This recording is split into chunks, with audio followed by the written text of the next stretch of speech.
Bonjour à toutes et à tous, bienvenue dans cette nouvelle édition de Rencontre. Voilà.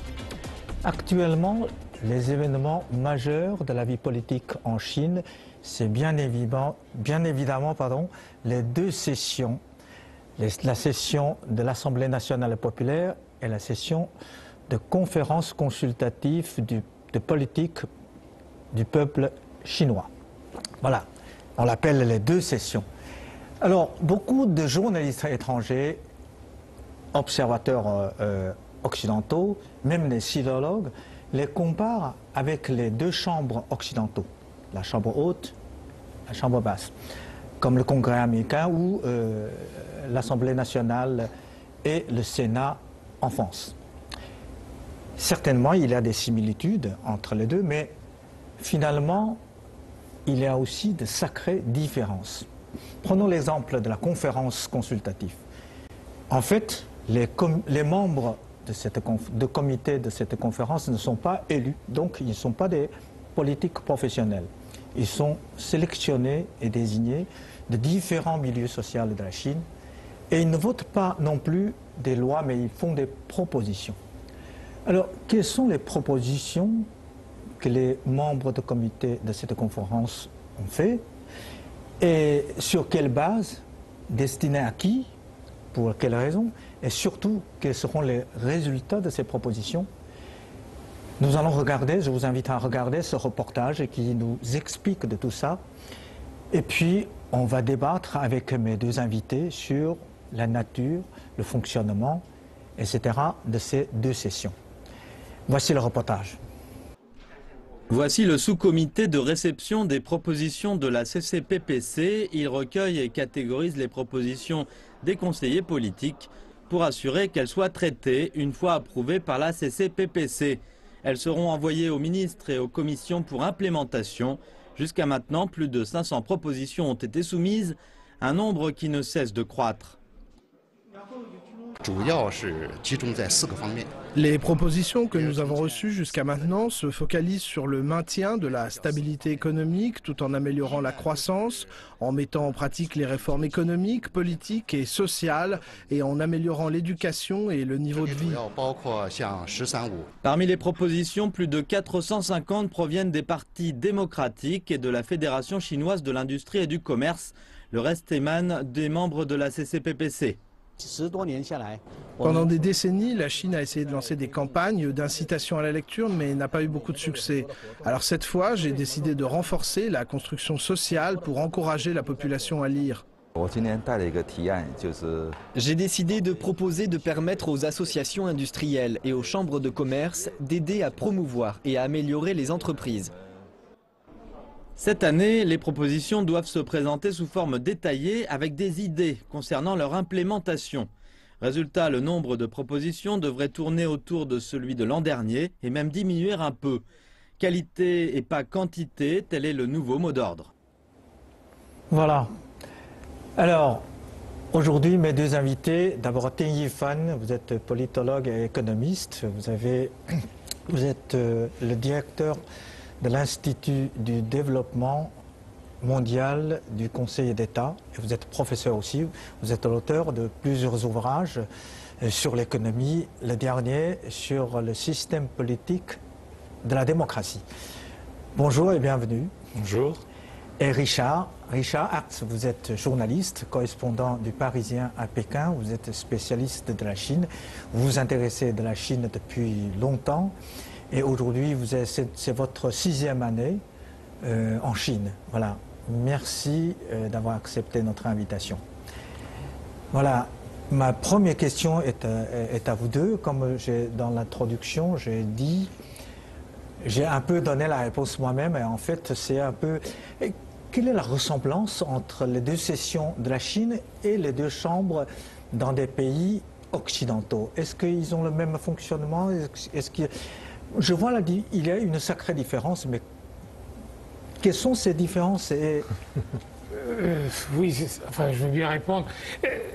C'est pas pareil, dans la mesure où le Sénat, en France, qui est la 2e chambre, il participe au travail législatif, même si c'est l'Assemblée nationale qui a le dernier mot, c'est là que ça se décide, il peut quand même contribuer à compléter ou modifier une loi, il rentre dans le système.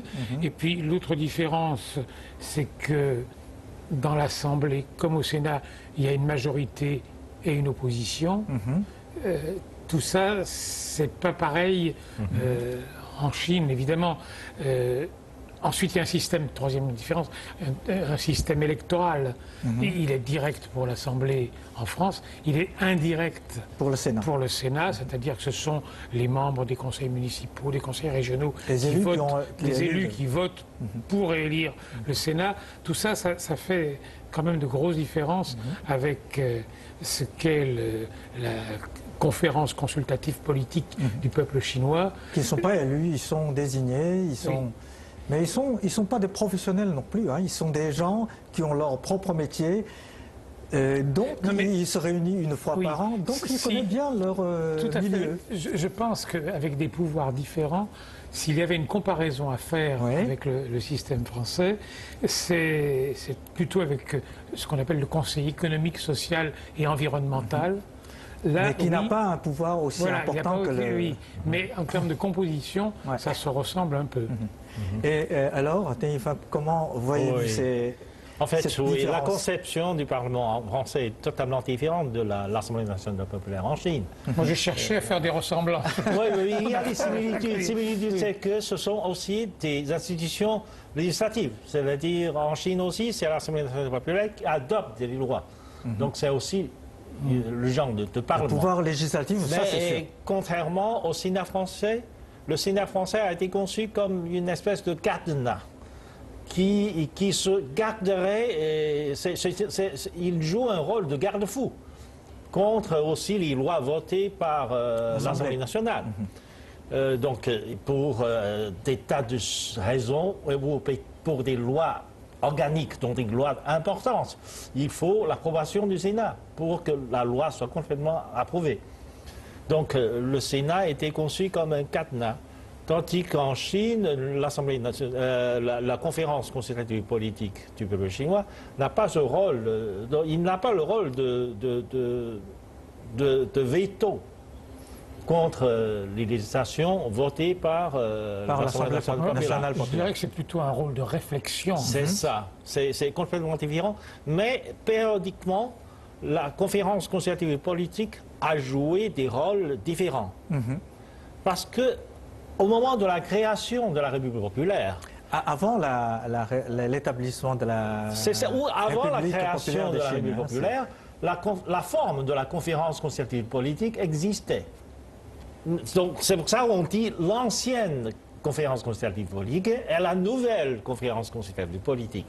Et au moment de la création de la République populaire, comme il n'y avait pas encore l'Assemblée nationale populaire, il n'y avait pas de Parlement, la conférence consultative politique du peuple chinois jouait le rôle du Parlement. L'Assemblée nationale populaire n'existait pas encore. C'est ça, l'Assemblée nationale populaire est née en 1953, donc plusieurs années après la création de la République. L'avance, donc, pendant tous les 3 ans ou les 4 ans de la création de la République populaire, c'était la conférence consultative politique qui jouait le rôle du Parlement. Et après, lorsque l'Assemblée nationale a été créée, donc la conférence consultative politique a fait place à l'Assemblée nationale. Et jusqu'à maintenant, la conférence consultative politique jouait un rôle de surveillance aussi. Mais petit à petit, son rôle se diminue. Jusqu'à aujourd'hui, elle est consultative. Oui, elle est consultative. Et elle sert à faire des propositions au gouvernement, mais aussi à l'Assemblée nationale populaire. Elle fait des propositions dans les deux sens. Dans les deux sens. À la fois des propositions pour le corps législatif et pour le gouvernement, pour l'exécutif. C'est-à-dire des propositions pour les politiques, mais aussi des propositions pour les lois législatives. Oui. Voilà.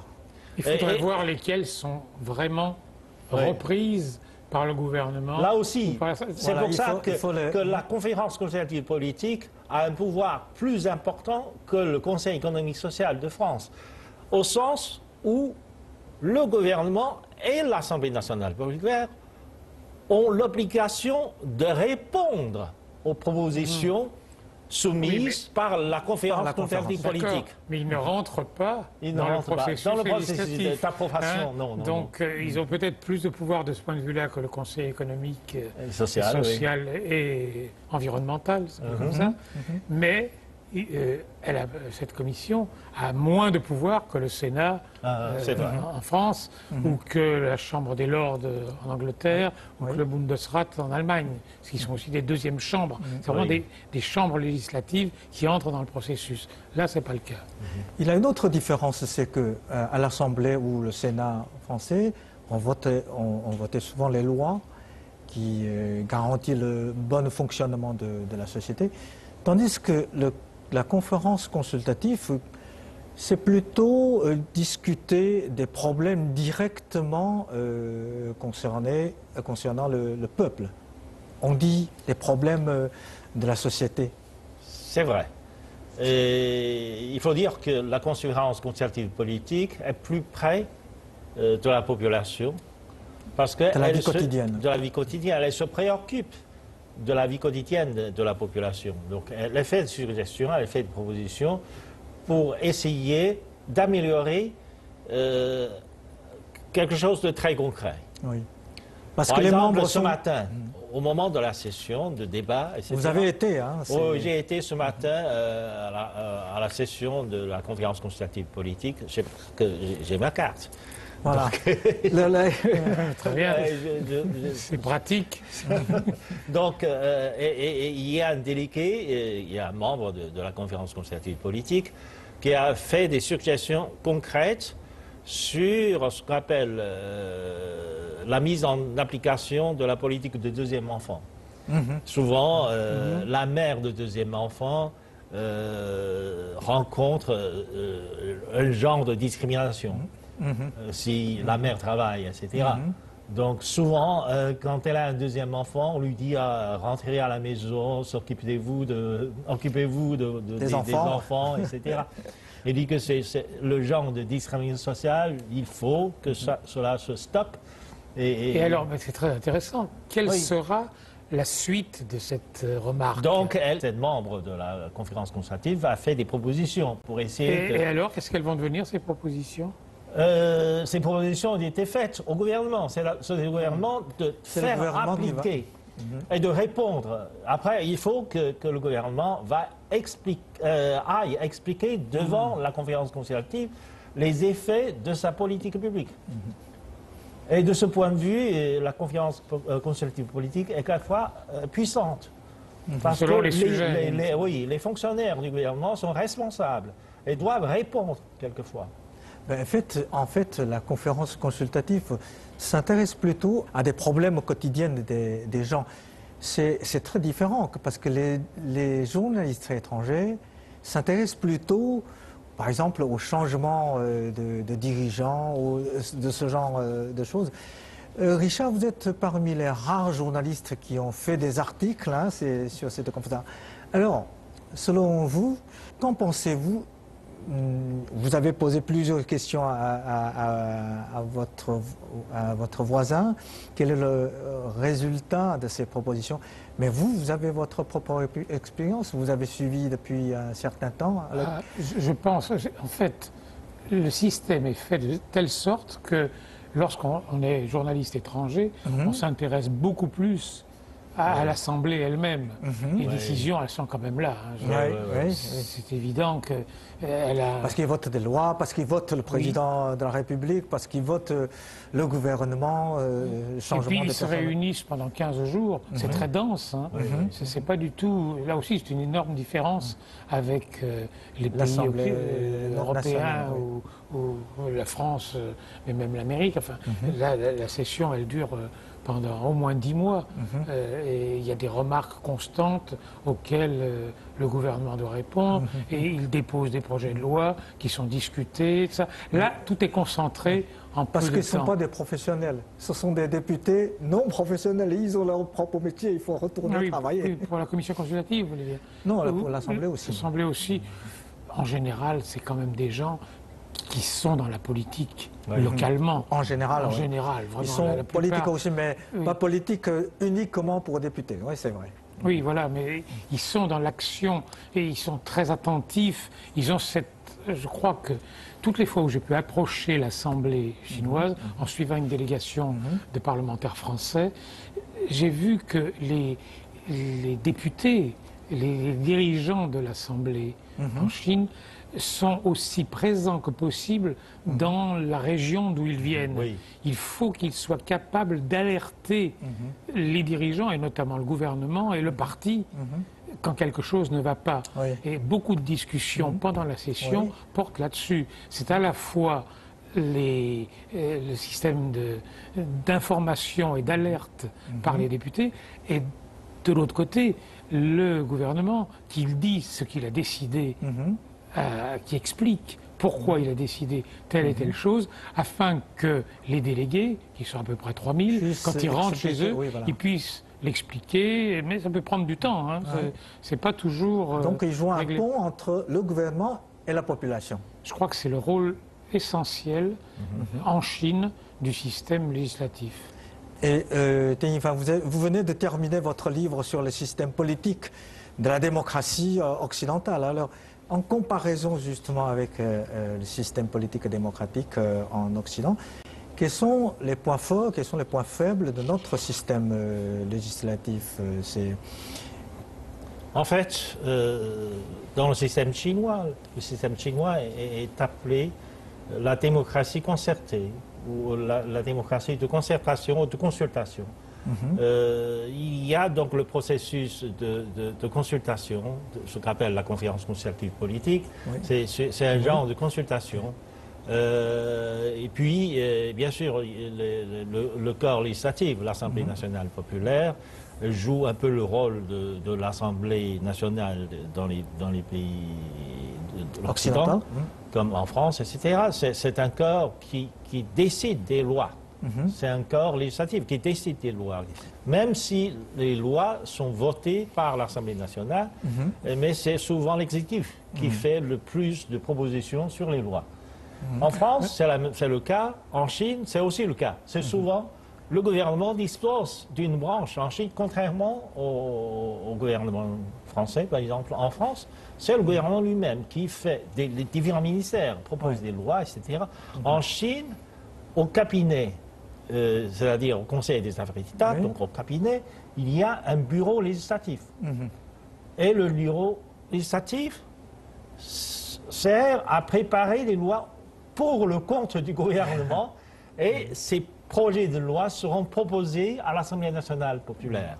Pour être approuvés. Pour être approuvés. Parce qu'il n'y a pas de discussion, il n'y a pas d'opposition. Il n'y a pas de il y a des débats. Il y a des débats. Il y a des modifications. Des débats, des modifications sont possibles. Ils sont allés plusieurs fois. Comme il n'y a pas vraiment une opposition.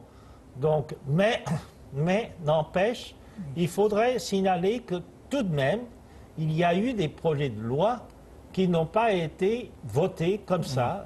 J'ai l'impression qu'il y a des discussions très longues sur tous les projets et des choses qui traînent à être décidées parce que ça se discute longuement. Le problème en Chine, c'est qu'il n'y a pas une publicité particulière sur tous ces débats. Et c'est ça qui est un peu dommage. Bon, alors cette année, apparemment, il y a un contexte international très différent que l'année précédente. Le ralentissement de la croissance mondiale est évident, la Chine aussi.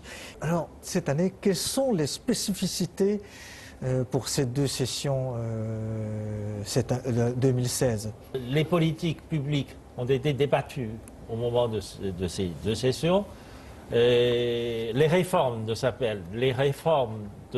restructuration du côté de l'offre a suscité pas mal de questions. Oui. Oui. Réforme du côté de l'offre. Oui, la réforme, pour résumer, simplifier, ça s'appelle la réforme du côté de l'offre. Et les délégués ont suscité des questions. C'est un mot très particulier. Oui, surtout aux représentants du gouvernement. Parce que les ministres étaient responsables, donc les ministres était à l'Assemblée nationale populaire pour répondre aux questions des députés, etc. Et donc, cette fois-ci, les ministres ont été questionnés longuement sur les mesures prises du Code de l'ordre. Et Richard, alors cette année aussi, hein, apparemment, certains disent que c'est la fin de la 30 glorieuse de la Chine. Effectivement, le premier semestre, l'exportation de la Chine a chuté, 20%. Non seulement cette année, l'année dernière. C'est déjà commencé. L'année dernière, la contribution du commerce extérieur était négative. Tout ça a une conséquence, je ne sais pas si c'est la question que vous vouliez poser, mais il y a une conséquence sur le comportement des députés que j'ai pu voir à l'entrée de l'Assemblée. Je vous assure que j'avais fait un sujet un peu en profondeur il y a 3 ans, c'était plus gai. Il y avait plus d'optimisme. Tous ces députés qui arrivaient des 4 coins de la Chine, certains se connaissent, ils étaient contents de se retrouver, de prendre un café avant d'entrer en séance. C'est plus vraiment comme ça maintenant, c'est plus sérieux, c'est un peu plus, peut-être, une certaine anxiété.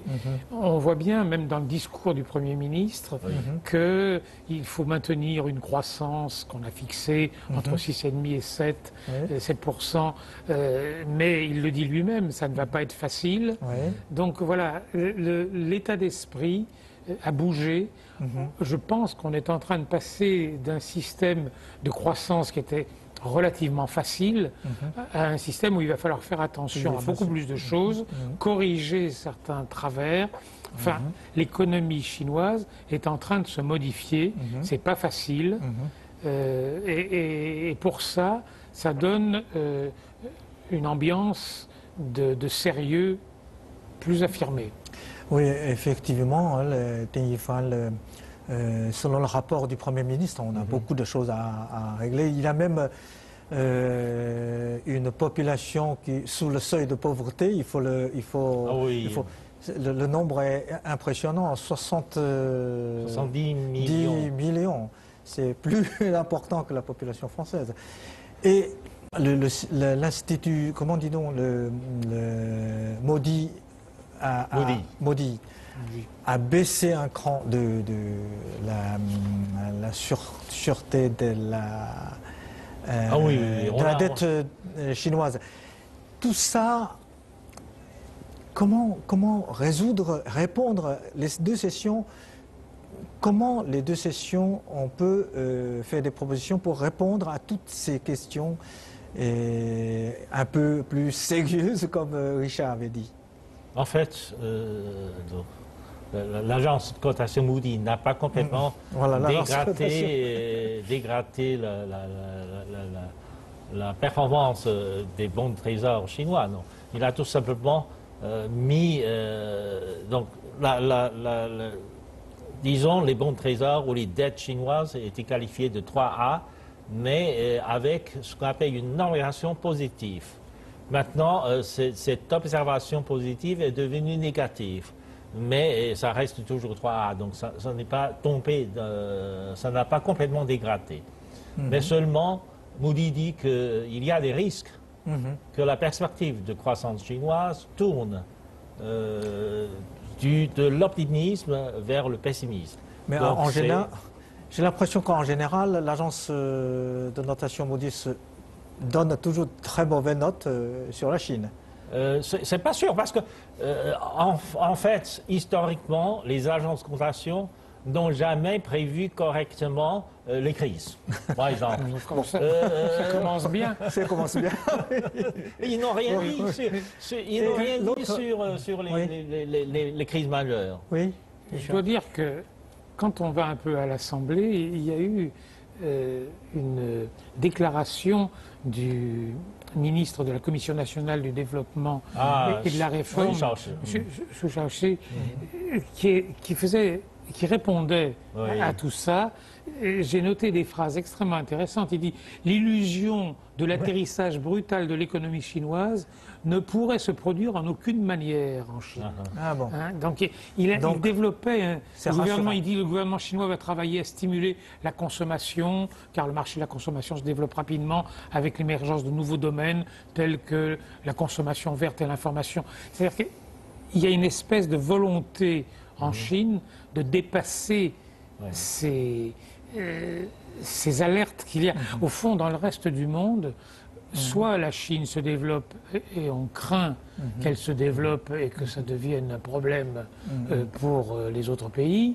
qu'elle se développe trop, ou bien il y a des ratés dans le développement, des ralentissements, et on craint que le ralentissement se développe ailleurs aussi. On n'en sort plus. En fait, la Chine est devenue la deuxième économie au monde. C'est fondamental. Si elle se porte mal, les autres pays vont se porter mal aussi.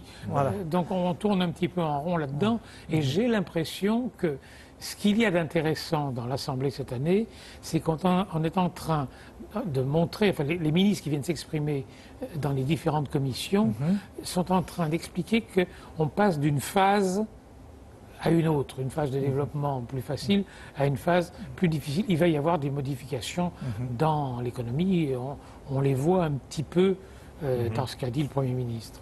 Vous êtes d'accord? Une phase, on commence une nouvelle phase, peut-être un peu plus difficile. C'est vrai, l'économie chinoise a franchi l'étape de décollage pour entrer dans une phase de développement ralenti, certes, mais de développement plus stable.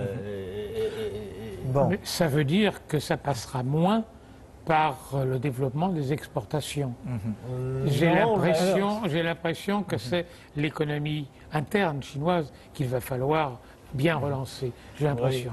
Alors il y a une autre question, c'est que là, cette année, on a annoncé solennellement la baisse de budget militaire. C'est très évident. Et tandis que la Corée du Nord, tandis que la mer du Sud, les Américains viennent avec leurs porte-avions, la tension militaire monte. Alors pourquoi cette baisse? Comment expliquez-vous? Oh non, parce que sur la part de dépenses militaires dans le budget, etc., il y a un grand débat.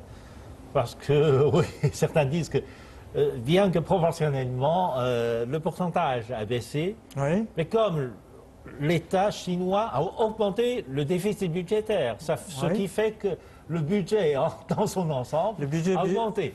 Le budget par rapport à l'année dernière a augmenté, parce qu'il y a plus de déficit. De 3%, c'est pas important. C'est pas énorme. Donc cela dépend. Parce que d'autres disent que, oui, il y a certes une réduction de la part proportionnelle du budget militaire, mais en fait, en chiffre absolu, il y a une légère augmentation du budget militaire. Mais cette légère augmentation du budget militaire sert à payer les retraités. Et il faut le budget militaire pour payer la retraite des militaires, etc. Donc il y a une légère augmentation du budget destinée à payer la retraite des militaires. Mais en tout cas, la Chine n'a pas l'intention de se lancer dans une course aux armements avec les Américains, ni avec les Américains. Mais bien sûr, mais je crois qu'il y a, pour moi, dans cette espèce de tassement de l'envolée des dépenses militaires qu'on avait senti depuis quelques années, il y a d'abord une volonté de ne pas envenimer les relations avec les Américains, et ça se sent un petit peu dans la conférence de presse qu'a fait le ministre des Affaires étrangères. On ne va pas créer des complications avec les Américains.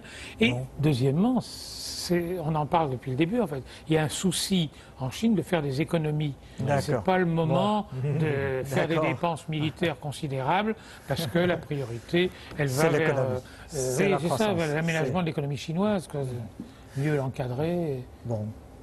Bon, alors, on a à peu près voir tous les domaines. Malheureusement, on n'a pas le temps de continuer.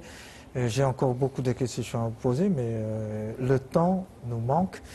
Bon, merci beaucoup pour vos explications. Bon, merci aussi pour nos chers téléspectateurs. Merci pour votre fidélité et à la prochaine.